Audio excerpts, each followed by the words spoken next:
Hello, I'm Steve Phillips, and I was going to talk about some of the Confederate archer projectiles that I have. I have most of the field projectile ones uh, here, and just archers.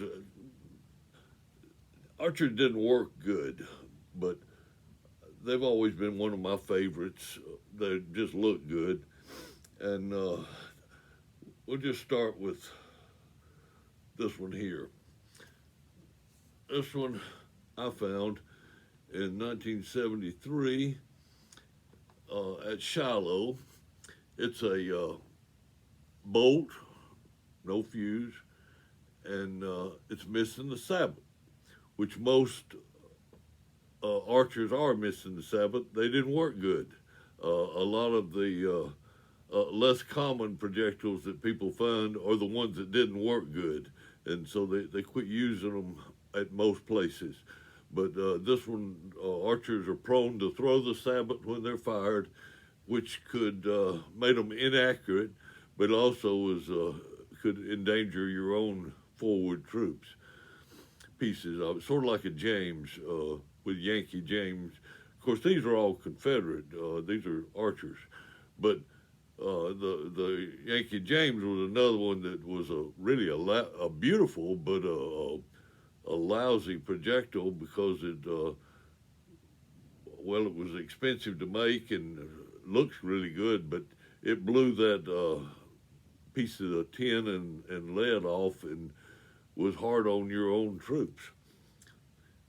But archers, this is the second projectile I ever found, and I found it at near where the Battle of Shiloh started, off the park, of course, but not far off, and in the middle of a little dirt road. And it was right in there, and I dug it up. I didn't know what it was in 1973. I didn't have a clue, but I carried it to the people up there that was supposed to know, and they said it was a Hotchkiss, which I guess it sort of looks like a nose off a Hotchkiss, but it's not. It's an archer, and there was found another 600 well over 600 over the next 52 years.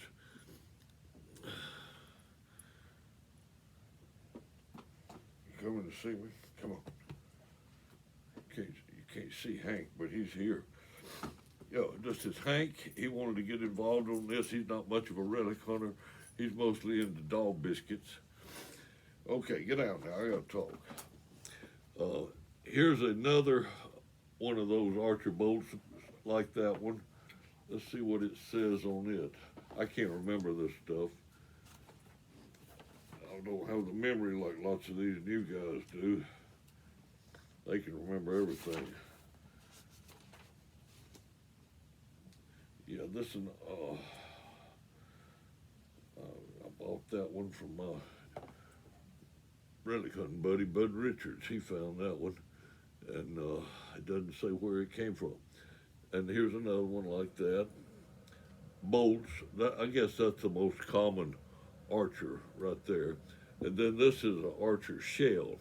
It's got the where it held a wood fuse holder, and let's see where this one's from. Look it up.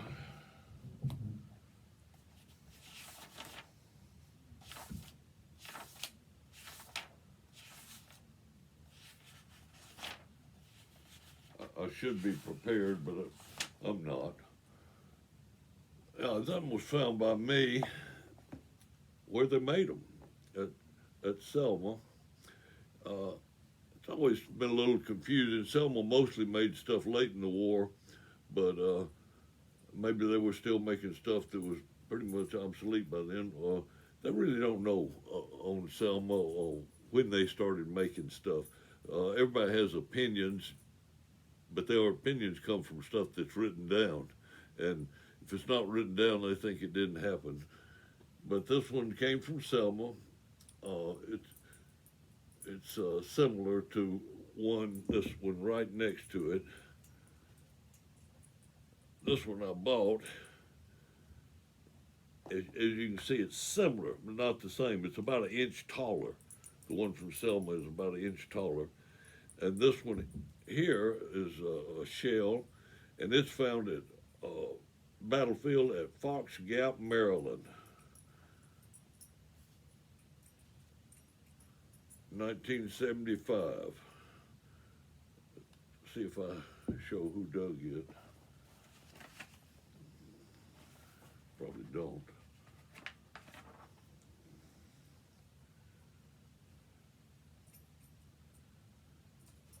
Nope, doesn't say who found it, but it was found in 1975. I didn't keep good records, but I kept better than some people. And so this is the one from Selma, and this is the one from Maryland. They're both 3-inch, but the Selma one is about an inch taller. By the way, this is another one that I found at Selma, and it is a shell, still has the wood fuse holder in it, which would probably come out if I tried. I usually shrink those fuses. Ones that come out of the water, you can get that's the wood fuse holder, and it would be packed with tow, which was just a packing material, and they'd pull it out and put the paper time fuse in it. And it's it's a regular shell, no segment marks, and found by me. Let's see if it's which height it is. See, it's actually the height of the one from Maryland. Okay, as we move along, let's see what limber 20 is. Oh, I think I remember that one. I think I dug that one. Yep. Yeah, I remember digging that one there. It's still got the sabot on it. It didn't, and it hasn't been fired. This one also came from Shiloh, and I found it. There was a bit of a story I remember on that, and I was relic hunting with my uncle and Tedford Colm up at Shiloh, and we'd been hunting a while and hadn't found much, and we sat on this log and ate our whatever we had, Vienna sausage probably, and then when we got up, everybody headed off with their detector, and I swung my detector right where we'd been sitting and got a signal, and this is what the signal was. And it's a nice one. It's dropped. It was never fired. It was there at Shiloh. Shiloh's probably my favorite battlefield as far as big national parks go. Let's see what that one there is. 18.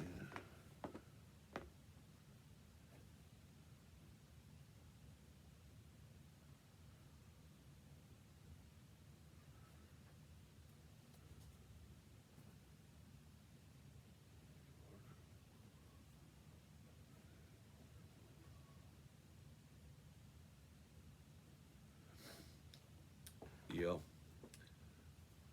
Let's see if those are the same. About the same height. This one's a little different shape. This one, I think it said it.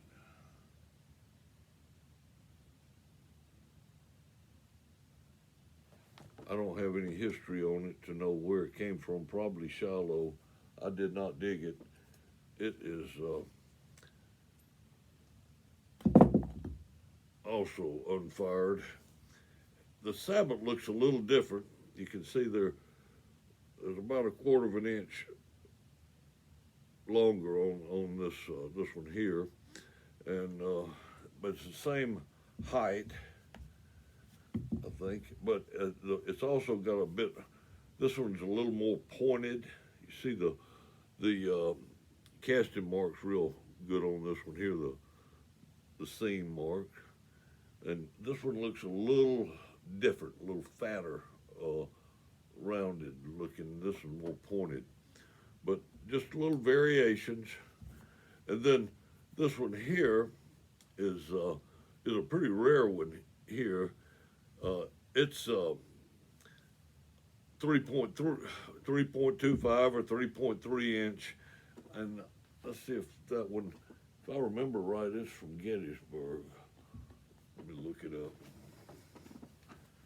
I bought that one. Over the years, I've found a lot, and I've traded some. You know, when I have duplicates, sometimes I would trade them.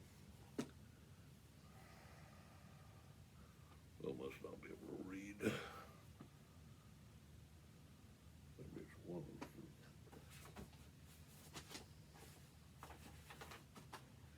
them. I still have about, I found over 600, and I've got over 600. Actually, I've been involved with finding around 2,000, counting the people that were with me.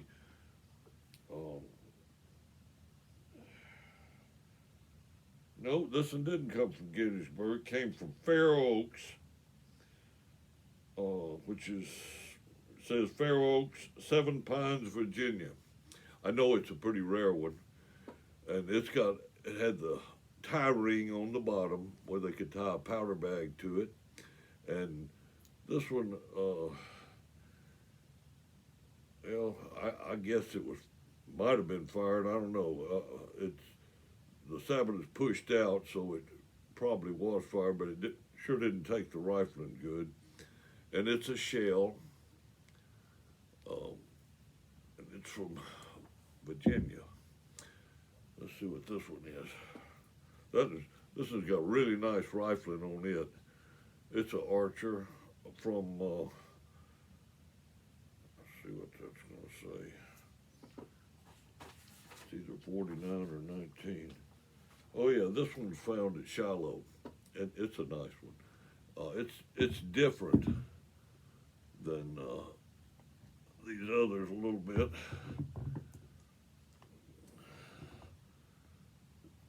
Notice the difference in the base area. This one's found at Shiloh, like the others, like most of the others, and it has beautiful rifling on it. It was found by Tedford Cone, and I bought it from him back in the 70s. It's a real nice one. I imagine people that do a lot of research on guns could probably figure out what gun fired there, what guns fired because of the rifling. Then we get to some of these bigger ones here.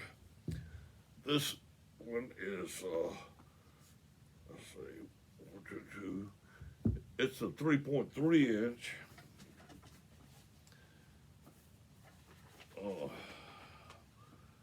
Let's see what comments. Most of them come from around, most of them that I've seen come from around Shiloh, but this one is from Port Hudson. I bought it from a guy named Mike Cherry, who soon found it. It's from Port Hudson, and it's a bolt, and it's been fired. It still has the sabot, and it's a 3.3 inch. Here's another one. This one was fired and then tumbled in the air and hit backwards. Boop. Archers had a tendency to tumble. Let's see what this one's from. 320.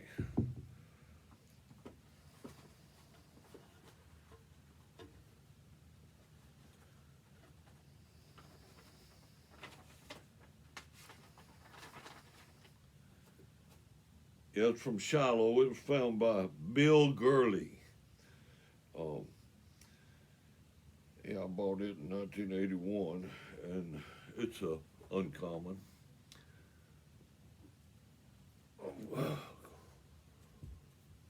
And then here's another one that's missing the sabot. And 3.3 inch.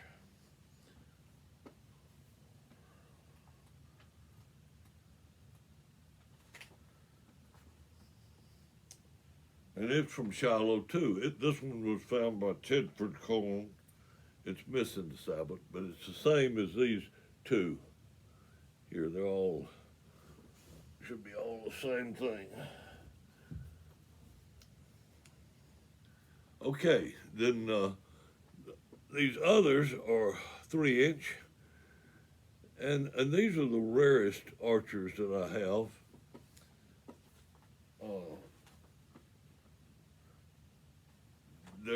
They're really sought after. In fact, people with the biggest collections in the country don't have one of these. I have more of these than anybody. There they are, 3 of them. And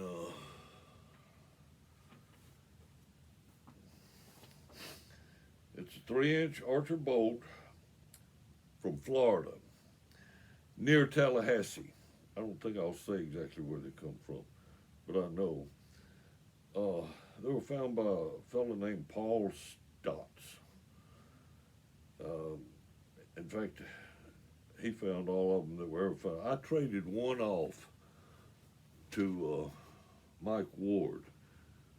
I don't usually let anything go like that, but he gave me a real rare rifle 18-pounder, I think. I think that's what we traded. Yeah, he traded me a Confederate 18-pounder Tennessee Sabot. So I got a real rare one, he got a real rare one, but otherwise these are the ones, and they're from Florida, and they're extremely rare. They have a round nose. This one's been fired. You can see the rifling, and it's got a long area on the base here, and a round nose. This is one, same thing, missing the sabot. And this one here still has the sabot. So that's about it on my archers that I have here. I have some more, a few more, not many more. This is pretty much it. Hope you liked my video, and I hope I didn't babble too much to make it boring. Let's see if I can stop it.